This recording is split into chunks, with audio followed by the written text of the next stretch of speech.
我哋又見面啦。今日我哋都會用幾分鐘嚟鍛鍊身體。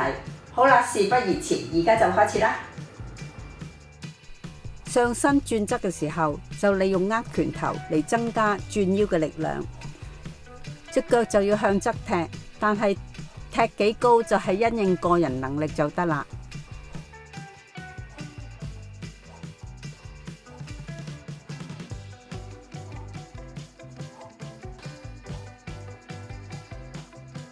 遞手拉長個身，收腹，將重心移去臀部，膝頭哥就會自動曲噶啦。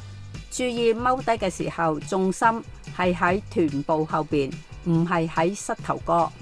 幾低亦都係因應個人能力做就得啦。雙腳踎低嘅時候，盡量用腳趾尾同腳踭做重心，防止膝頭哥內扣，預防受傷。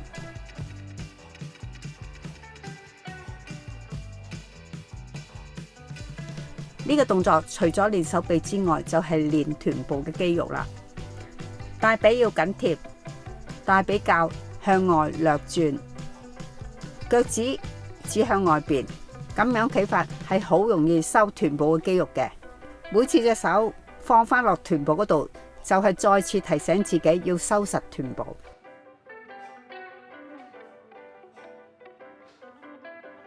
伸手拉長個身，收腹。彎腰向前邊嘅時候，要保持都係收腹，唔好諗住要彎落啲就鬆咗個肚。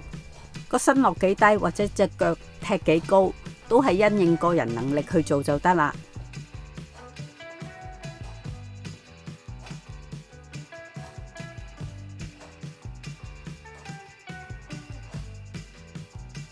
呢啲動作主要係提高啲個腿，同埋將手揈去後邊嘅時候要高啲，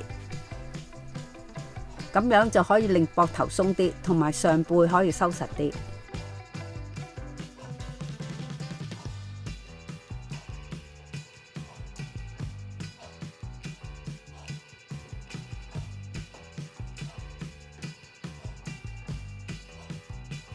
手臂要貼住個身，去升高膊頭，然後轉去後邊。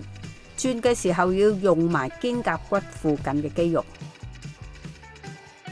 隻腳要直同埋勾，咁先可以伸展到隻腳後邊嘅肌肉。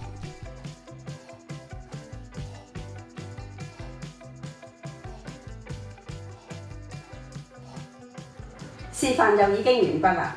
如果大家有咩問題，歡迎留言問我㗎。好啦，我哋下次再見，拜拜。